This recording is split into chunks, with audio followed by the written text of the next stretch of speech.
සෙරන්ඩීප් ඉතිහාස නාලිකාව මකින් ගෙනෙන කන්ද උඩරට සෙංකඩගල රාජධානයේ අභිමානවත් පුරාවත වැඩසටහනේ පළමුවන දිගහැරුම ලෙස ඓතිහාසික මහනුවර රාජධානියේ රාජකීය මාලිගා අංගණයේ සුවිශේෂී වූ ස්මාරකයක් පිළිබඳ කතාපුවත ඔබ වෙත ගෙනීමටයි අපගේ සූදානම. ඓතිහාසික මහනුවර ආසයට සිංහලයේ අවසන් රචකයේ ශෝකාන්තය, ශ්‍රී ලංකාවේ ස්වෛරීත්වය, බ්‍රිතාන්‍යයන්ට ලියවිල්ලකින් පවරාදීම යන අඳුරු මතකයන් ඇතුළු ඓතිහාසික සිදුවීම් රැසක් සිදු වූ බව ඉතිහාසය අපට පවසනවා. ඒ ඉතිහාසයේ ඓතිහාසික මංසලකුණු ලෙස වර්තමානයේ ඉතිරිව ඇත්තේ ඒ කතාන්දර හා බැඳුණු ස්මාරක පමණයි.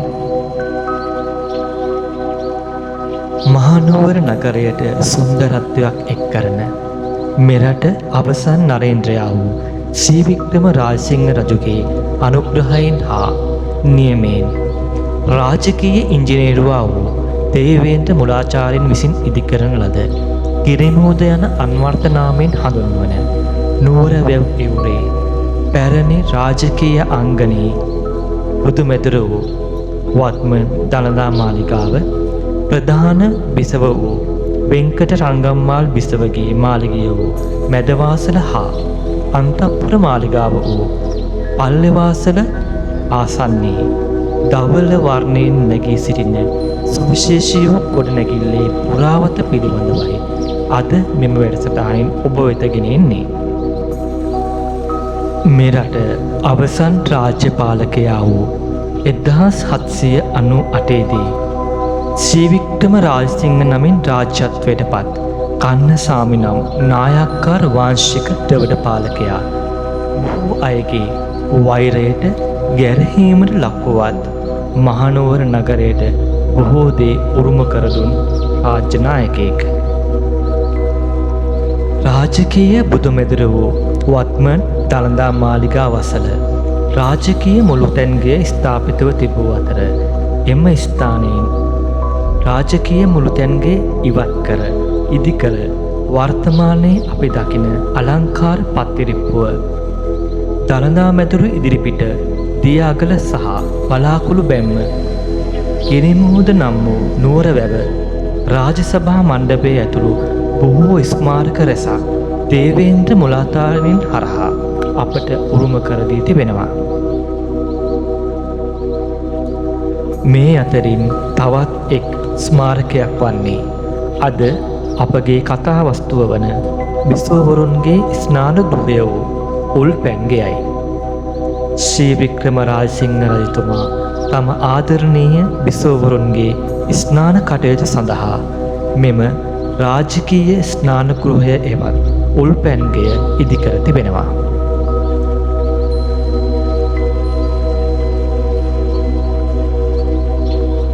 මුල් කාලයේ රාජකීයයන් මහවැලිගඟේ නාන තොටුපළක් වූ ලේවැල්ලේ තොට සහ මහනුවර අම්පෙටිය මාර්ගයේ රජපිහිල්ල නමින් හඳුන්වන ප්‍රදේශයේ ඉල්පැන් කඳුර ජලමූලාශ්‍රය පදනම් කරගෙන ඉදිකර තිබූ රාජකීයයන් උදෙසා පමණක්ම වෙන් වූ රජපිහිල්ල යන ස්ථාන දෙක ස්නාන කටයුතු සඳහා යොදාගත් බව ඉතිහාසය අපට පවසනවා.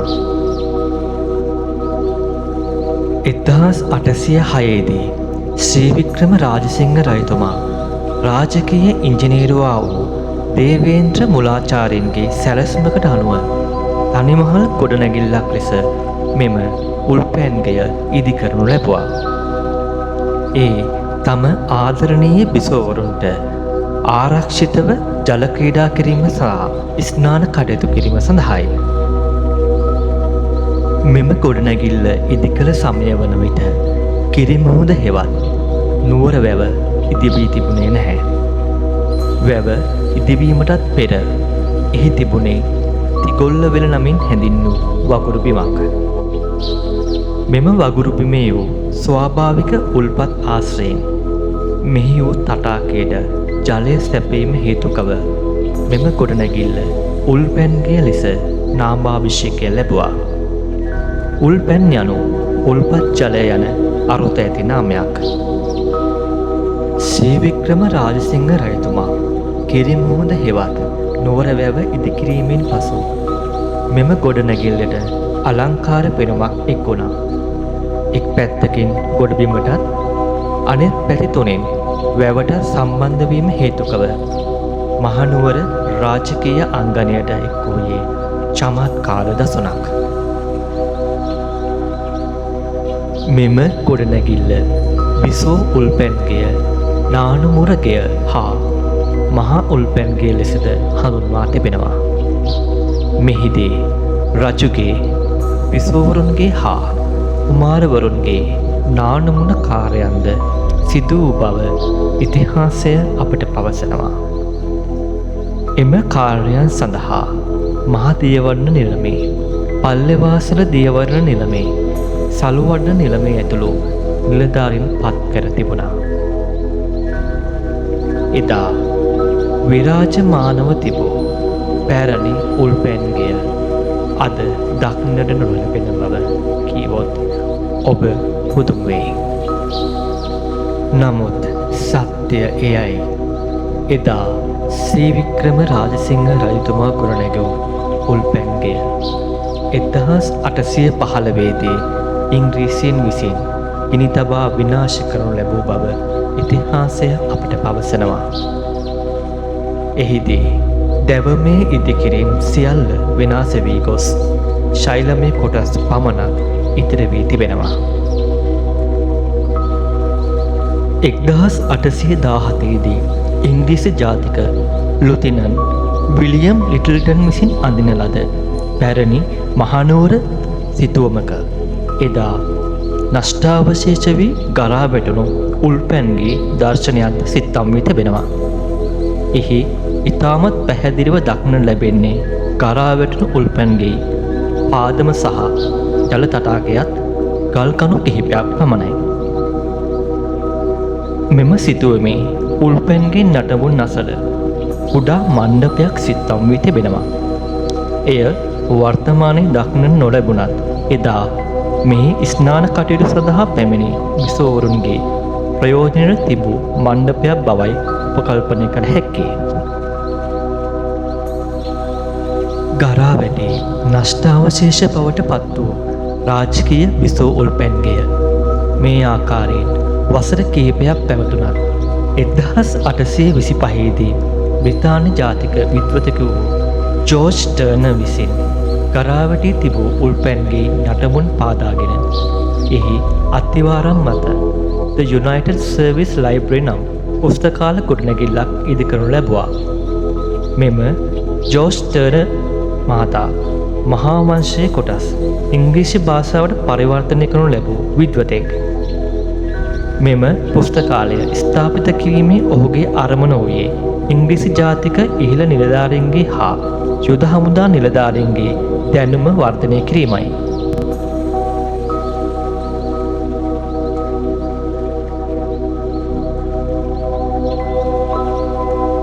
සැබවින්ම ජෝර්ජ් ටර්නර් මහතා මෙම ස්ථානය පුස්තකාලයක් සඳහා තෝරාගනු ලැබුවේ මෙම ස්ථානයේ ඇති නිස්කලංක බව හා කිරිමුහුද නම් වූ නුවර වැව සමග මුසු වූ රමණීය දර්ශනය නිසා විය හැකියි.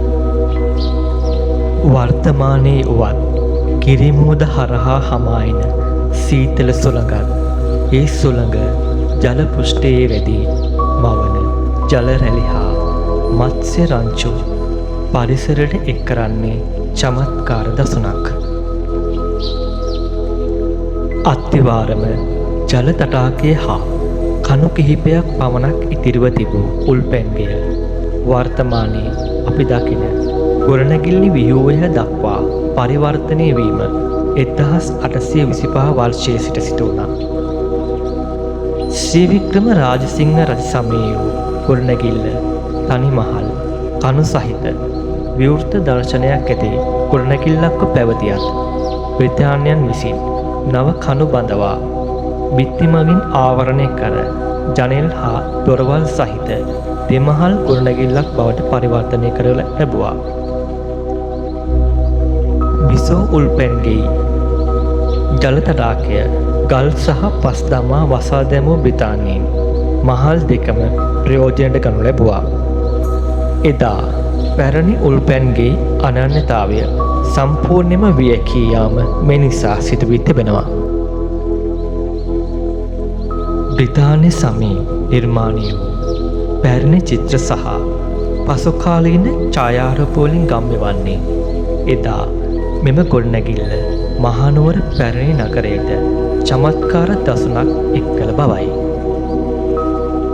බ්‍රිතාන්‍ය සමයේදී පුස්තකාලයක් ලෙසද නිදහස ලැබීමෙන් පසුව මෙම ගොඩනැගිල්ල වාරිමාර්ග දෙපාර්තමේන්තුව, සංචාරක අමාත්‍යාංශය, මධ්‍යම සංස්කෘතික අරමුදල, දළදා මාලිගා පොලිසිය යන ආයතන මගින් විවිධ කාලවලදී භාවිතාට ගනු ලැබුවා.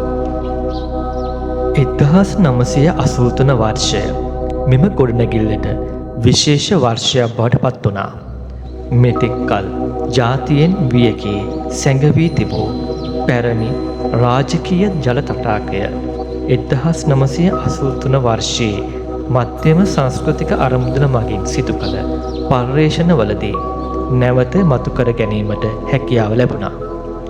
බ්‍රිතාන්‍යයන් විසින් ගල් හා පස් දමා වසා තිබූ සිමෙන්ති වලින් ආවරණය කර තිබූ මෙම රාජකීය ජල තටාකය වර්තමානයේ අපට දැක ගැනීමට හැකියාව ලැබෙන්නේ මෙම කැණීම් කටයුතු නිසායි. උල්පැන්ගේ පින්මහල කුළුණු 40කින් සමන්විත වන අතර මධ්‍යයේදී ජල තටාකය දිගින් මීටර 19ක්ද පළලින් මීටර 9.4ක්ද වන අතර ගැඹුර මීටර 3.15ක් වනවා. මෙම ජල තටාකයට ස්වාභාවික උල්පත් කිහිපයකින් ජලය ගලා එන අතර වැඩි ජලය ඉවත් වීමට විවරයක් දක්නට ලැබෙනවා. මෙයින් තටාකයෙන් නිතරම නැවුම් ජලය දක්නට ලැබෙනවා. ඒ වගේම ස්ථාවර ජල මට්ටමක් රඳවා ගැනීමට හැකියාව ලැබී තිබෙනවා.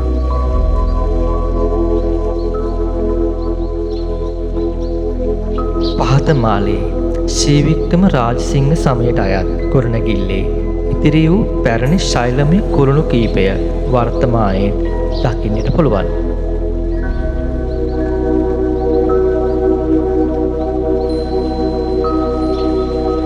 එක්දහස් 983 ජල තටාකය මතු කරගත්තද මෙම ගොඩනැගිල්ලේ ප්‍රතිසංස්කරණ කටයුතු සිදු වූයේ නැහැ. 2014 වන විට දැඩි ලෙස විනාශයට පත්ව තිබූ මෙම ඓතිහාසික ගොඩනැගිල්ල මධ්‍යම පළාත් පුරාවිද්‍යා කාර්යාලය මගින් මහත් පරිශ්‍රමයක් දරා වර්තමානයේ අපට දක්නු ලැබෙන තත්ත්වයට ගෙන එනු ලැබුවා. මෙහි උළුවක්, ජනය, වහලය හා ලී සොල්දරය නවීකරණය කිරීමට සිදු වුණා. වර්තමානයේ අප දකින ගොඩනැගිල්ල 2014 වර්ෂයේ සිදු කළ ප්‍රතිසංස්කෘත ගොඩනැගිල්ලයි. ධවල වර්ණයෙන් නැගී සිටින මෙම ඓතිහාසික ගොඩනැගිල්ල ප්‍රතිසංස්කරණය කර ජාතියට ආරක්ෂා කර දීමට පුරාවිද්‍යා දෙපාර්තමේන්තුව ගත් ව්‍යායාමයට ජාතියේ උපහාරය හිමි විය යුතුයි.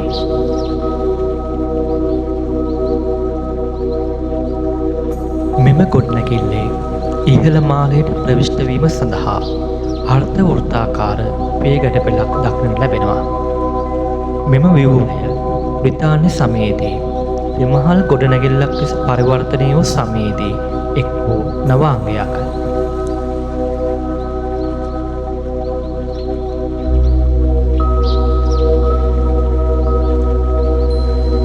වර්තමානයේදී ඉහළ මාලය තුළ පුරාවිද්‍යා පර්යේෂණ ඒකකයක්, තොරතුරු මධ්‍යස්ථානයක්, දේශන ශාලාවක්, පුරාවිද්‍යා පුස්තකාලයක් පවත්වාගෙන යන අතර ඉතිහාසය සහ පුරාවිද්‍යාව පිළිබඳ ඇල්මක් දක්වන ශ්‍රී ලාංකීය පුරවැසියන් සඳහා අතිශයින්ම වැදගත් සේවයක් සැලසනු ලබනවා.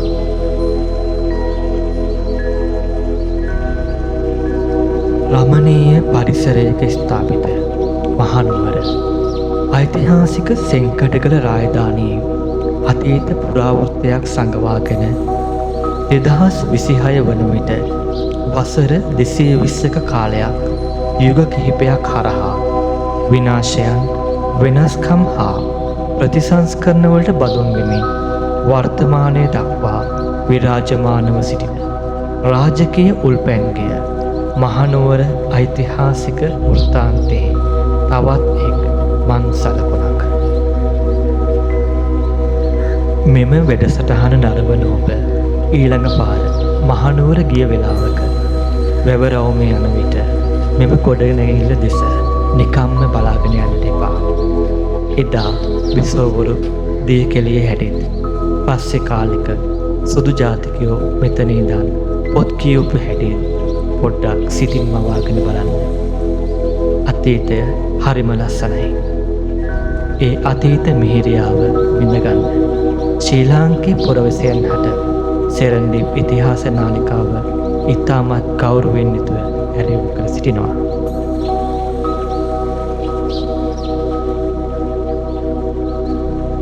සෙරන්ඩිප් ඉතිහාස නාලිකාව මගින් ගෙනෙන සෙංකඩගල රාජධානියේ පුරාවස්තු වැඩසටහන් මාලාවේ ඊළඟ වැඩසටහන වූ රාජකීය බිසෝ මාලිගයේ පුරාවස්තු සමගින් යලි හමු වෙමු.